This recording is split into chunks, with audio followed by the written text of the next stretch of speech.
قسمت کے آگے ہر انسان بے بس ہوتا ہے، کیونکہ قسمت کا لکھا انسان مٹا نہیں سکتا۔ مقدر لاکھ کوشش کے باوجود بھی انسان کی کوشش کو ہرا دیتا ہے۔ مقدر میں اگر بے وفائی لکھی ہوگی تو وفا کہاں سے ملے گی؟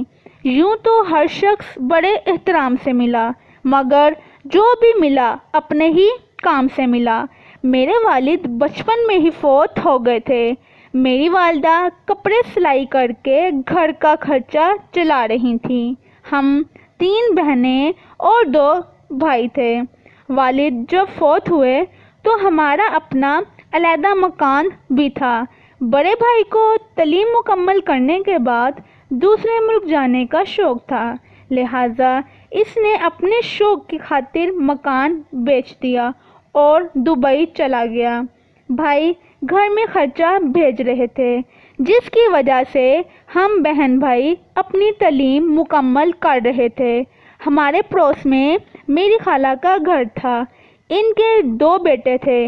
خالہ کے بڑے بیٹے کاشف سے میری بچپن میں منگنی ہو گئی تھی۔ میری والدہ کی خواہش تھی کہ میری تعلیم مکمل ہو جائے، پھر میری شادی کریں گی۔ ابھی میں BA میں ہی تھی کہ ایک دن دبئی سے کال آئی کہ بھائی کا ایکسیڈنٹ ہوا ہے، فوت ہو گئے ہیں۔ ہمارے تو جیسے پیروں تلے سے زمین نکل گئی ہو۔ پھر سے گھر کے حالات بگڑ گئے۔ اب مزید تعلیم حاصل کرنا ناممکن تھا۔ گھر کے حالات کی وجہ سے نوکری کی تلاش شروع کر دی۔ کاشف کو بڑے بینک میں نوکری مل گئی تھی۔ میری والدہ نے کاشف سے کہا کہ اس کی نوکری ہو سکے تو بینک میں بات کرو۔ کاشف نے مجھے بینک میں نوکری دلوا دی تو گھر کے حالات میں کچھ بہتری ہوتی ہوئی نظر آئی، مگر حالات ابھی اتنے اچھے بھی نہیں تھے کہ شادی کی بات کی جائے۔ خالہ بار بار آتی کہ اب میرا بیٹا نوکری پر لگ گیا ہے تو شادی کر دی جائے۔ والدہ حالات کے ہاتھوں مجبور تھیں۔ بس خالہ جب بھی آتی مہلت مانگتی رہتی، یہاں تک کہ 8 سال کا عرصہ گزر گیا۔ امی کہتی پہلے چھوٹے بچوں کی تعلیم مکمل ہو جائے، پھر شادی کی تاریخ طے کروں گی، مگر حالات تھے کہ مکمل طور پر سنورنے کی بجائے بکھرتے ہی چلے جا رہے تھے۔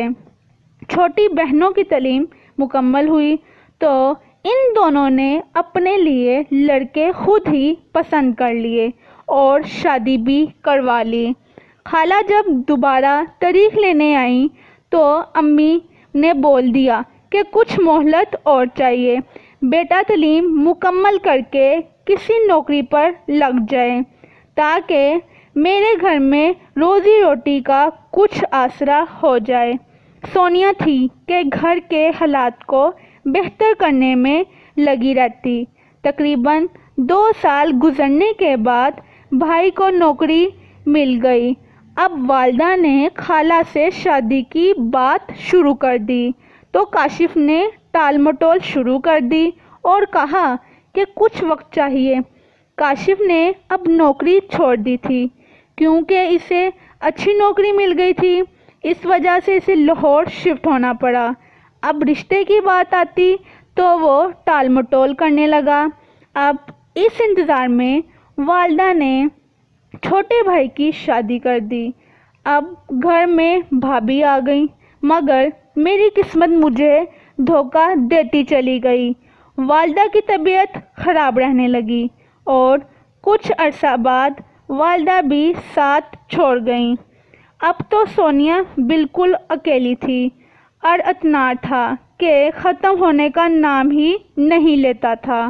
خالہ نے جب کاشف سے بات کی تو پتہ چلا کہ کاشف نے لاہور میں اپنے دفتر میں کسی لڑکی سے شادی کر لی ہے اور لاہور میں اپنا ذاتی مکان بھی لے لیا ہے اور ان کا ایک بچہ ہے۔ سونیا کو تو یہ بات بجلی کی طرح لگی کہ گھر کے حالات ٹھیک کرتے کرتے ساری زندگی گزار دی اور جسے چاہا وہ بھی اپنا نہیں رہا۔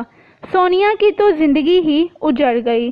اسے نہ بھوک لگتی، نہ پیاس اور نہ نیند آتی۔ سونیا نے اپنی حالت پاگلوں جیسی کر لی۔ جب قسمت میں جدائی ہو تو انسان قسمت کے آگے مجبور ہو جاتا ہے۔